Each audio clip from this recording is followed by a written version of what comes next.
அன்பான faith boosters family, இயேசு கிறிஸ்துவின் விலையேற பெற்ற நாமத்தில் உங்களை வாழ்த்தி வரவேற்கிறோம். நேற்றைய தினத்தில் இயேசுவின் மிக கொடூரமான கல்வாரி பயணத்தை பற்றி நாம் தியானித்தோம். நம்மேல் விழுந்த ஆக்கினியை நம் இயேசு அவர் மேல் சுமந்து அதன் பரிகாரத்தை அவரே பலியாகி கிரயத்தை செலுத்திவிட்டார். முடிந்தது என்று சொல்லி அவரை குறித்த தீர்க்க தரிசனங்களும் அவர் பூமிக்கு வந்த நோக்கத்தையும் முற்றிலுமாக முடித்து நம் மீட்பர் பிதாவிடம் தம் ஜீவனை ஒப்புக் கொடுத்தார். இன்று புனித வாரத்தின் இறுதி நாளான புனித சனிக்கிழமை அல்லது மௌன சனிக்கிழமை, அதாவது சைலண்ட் சாட்டர்டே ஆகும். இது இயேசுவை சிலுவையில் அறைந்த நாளுக்கும் உயிர்த்தெழுதலின் நாளுக்கும் இடைப்பட்ட ஒரு நாள். இது இயேசுவின் உடல் கல்லறையில் வைக்கப்பட்டிருந்த காலத்தை குறிக்கிறது.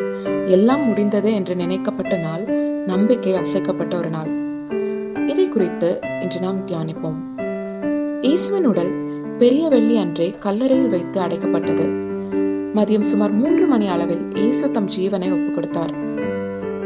அந்நாள் ஓய்வு நாளிற்கு முந்தைய நாளான ஆயத்த நாளாய் இருந்ததினால் யூத சங்கத்தின் செல்வந்த உறுப்பினர் மற்றும் இயேசுவின் இரகசிய சீடரான அரிமத்தியாவின் யோசேப்பு இயேசுவின் உடலை உரிமை கோரி நிக்கோதேமுவுடன் இயேசுவின் சரீரத்தை நறுமண பொருட்களாலும் மெல்லிய துணியாலும் சுற்றி ஒரு புதிய கல்லறையில் இரவு 6 மணிக்கு முன்பதாக அடக்கம் செய்தார்கள். இயேசுவின் சீடர்களும் அவரை பின்பற்றியவர்களும் பக்தி மிக்க யூதர்களாக இருந்ததால் மோசேயின் சட்டத்திற்கு கீழ்ப்படிந்து ஓய்வு நாளில் ஓய்வெடுத்தனர்.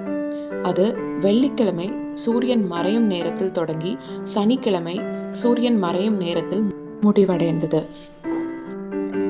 இந்த நாளில் இயேசுவின் சீடர்கள் மற்றும் அவரை பின்பற்றினோர் இயேசுவை சிலுவையில் கொலை செய்த தாக்கத்திலிருந்து மீள முடியாமல் என்ன செய்வது என்று அறியாமல் நம்பிக்கையற்று காணப்படுகிறார்கள்.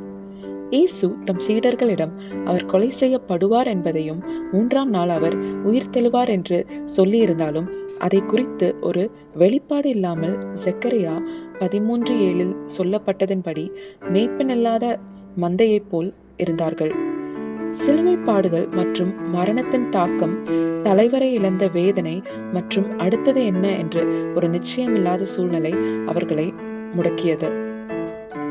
மறைந்து துக்கமிட்டு கொண்டிருந்த இயேசுவின் சீடர்களை விட அவருடைய எதிரிகள் அவருடைய உயிர்த்தெழுதல் வாக்குறுதியை மிகவும் தெளிவாக நினைவு கூர்ந்தனர். ஆயத்த நாளுக்கு பிறகு பிரதான ஆசாரியர்களும் பரிசேயர்களும் கல்லறையை பாதுகாக்குமாறு பிலாத்துவின் முன் கூடினார்கள். அவர்கள் தாங்கள் வஞ்சகன் என்று அழைத்த இயேசு 3ஆம் நாளில் உயிர்த்தெழுவார் என்று தீர்க்க தரிசனம் உரைத்திருந்ததை குறிப்பிட்டார்கள். சீடர்கள் இயேசுவின் உடலை திருடி பின்னர் இயேசு உயிர்த்தெழுந்து விட்டார் என்று சொல்லிவிடுவார்கள் என்று பயந்து பிலாத்துவிடம் கல்லறையை 3 நாட்கள் காவல் காக்குமாறு கோரிக்கையிட்டனர். பிலாத்து அவர்களின் கோரிக்கையை ஏற்றுக்கொண்டு கல்லறைக்கு முத்திரையிட்டு ரோமானிய காவலர்கள் கல்லறையை காவல் காக்கும்படிக்கு கட்டளையிட்டான். இந்த நிகழ்வு இயேசுவின் மரணத்தின் மீதான அதிகாரப்பூர்வ கண்காணிப்பை உறுதிப்படுத்துகிறது. இங்கே சீடர்கள் வழி தவறி போன வேளையில் மத எதிரிகள் 3 நாட்களுக்கு பிறகு உயிர்த்தெழுவேன் என்ற இயேசுவின் வாக்குறுதியை நினைவு கூர்ந்து அதை தீவிரமாக எடுத்துக்கொண்டு தலையிட்டனர். தலைவர்கள் உயிர்த்தெழுதல் பற்றிய தீர்க்க தரிசனத்திற்கு அஞ்சுகிறார்கள். கனமான கல், அதிகாரப்பூர்வ முத்திரை, ஆயுதமேந்திய காவலர்கள் என மனிதத்திற்கே உரிய அனைத்து முன்னெச்சரிக்கை எடுத்ததன் மூலம் திருட்டு அல்லது மோசடிக்கான சாத்தியங்களை முறியடித்தனர். அந்த மத தலைவர்கள் தற்செயலாகவே உயிர்த்தெழுதலுக்கான மிக வலிமையான சான்றை வழங்கினர். கல்லறை மனிதர்களின் தீய எண்ணங்களுக்கு எதிராக பாதுகாப்பாக இருந்தது, ஆனால் தெய்வீக தலையீட்டிற்கு எதிராக அல்ல. கடவுளை எதிர்ப்பதன் பயனற்ற தன்மையை அவர்களுடைய செயல்கள் இறுதியாக எடுத்துக்காட்டுகிறது. நம் வாழ்வில் மாறான சூழ்நிலை நிமித்தம் வாக்குத்தத்தத்தின் வெளிப்பாடை அநேக நேரத்தில் நாம் மறந்து விடுகிறோம்.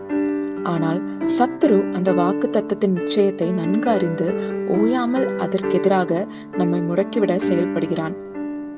தேவனை விட்டு விலகவோ அல்லது தங்கள் அழைப்பை மறக்கவோ எதிரி அவர்களுக்கு மன ரீதியான, ஆன்மீக ரீதியான அல்லது உடல் ரீதியான தாக்கத்தை கொண்டு வர முயற்சி செய்கிறான். ஆனால் வாக்களித்தவர் உண்மையுள்ளவர், அதை செய்து முடிக்க வல்லவர். இயேசுவின் மரணம் எல்லாம் முடிந்தது என்று அவரை பின்பற்றுவோரை முடக்கியது. ஆனால் காத்திருப்பது தேங்கி நிற்கும் காலம் அல்ல, மாறாக நம்பிக்கை, சரணடைதல் மற்றும் தயாரிப்புக்கான ஒரு காலகட்டம். உடனடி பதில் இல்லை என்பதாலேயே கடவுள் இல்லை என்றோ அல்லது செயலற்றவர் என்றோ அர்த்தமாகாது. கடவுள் மௌனமாகவோ அல்லது தொலைவில் இருப்பது போலவோ தோன்றினாலும் அவர் தொடர்ந்து செயல்பட்டு கொண்டே இருக்கிறார். மனுக்குலத்தின் மீட்பை இயேசு 3 நாட்களில் செய்து முடித்தார். நம் வாழ்வில் மாற்றங்களை செய்ய அவர் வல்லவர். காலம் இயேசுவை கட்டுப்படுத்த முடியவில்லை, ஏனென்றால் இயேசு காலத்திற்கு அப்பாற்பட்டவர். நாம் அனுபவிக்கும் மௌனம் என்பது மீட்பின் மாபெரும் கதையின் ஒரு பகுதி. நமது இருண்ட காலங்களில் பொறுமையுடன் இருக்கவும், உயிர்த்தெழுதல் வரவிருக்கிறது என்ற நம்பிக்கையை பற்றி கொள்ளவும் நாம் ஒவ்வொருவரும் அழைக்கப்படுகிறோம். ஜெபம். அன்புள்ள இயேசுவே, இந்த சனிக்கிழமையின் அமைதி நிலவும் போது கவலையால் அடிக்கடி சலசலக்கும் அல்லது காத்திருப்பால் சோர்வற்ற எங்கள் சொந்த இருதயத்தை உம்மிடம் கொண்டு வருகிறோம். நாங்கள் துக்கத்திலோ குழப்பத்திலோ மூழ்கி போகும்போது இருளிலும் நீர் எங்களுக்கு அருகில் இருக்கிறீர் என்பதை எங்களுக்கு நினைவு கூறுவீராக. எங்கள் வாழ்க்கை ஒரு நீண்ட அமைதியான காத்திருப்பாக தோன்றும் போது உமது மௌனம் என்பது இல்லாமை அல்ல, மாறாக அது உயிர்த்தெழுதலின் மறைவான செயல் என்று எங்களுக்கு நம்பிக்கை தாங்க. ஞாயிறு என்னும் மகிழ்ச்சியை நோக்கி விரைந்து செல்ல நாங்கள் தூண்டப்படும் போது சிலுவையின் பாரத்தையும் உமது தியாகத்தின் ஆழத்தையும் உணர்ந்து கொண்டு இந்த புனிதமான இடைநிறுத்தத்தில் அமர்ந்திருக்க எங்களுக்கு கிருபை தாங்க.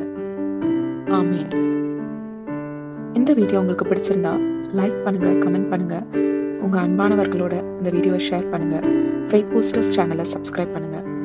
மேலும் லென்த் கால தியானங்கள் மற்றும் புனித வார தியானங்களை பார்க்க டிஸ்கிரிப்ஷன்ல கொடுக்குற லிங்க்ஸை செக் பண்ணுங்க.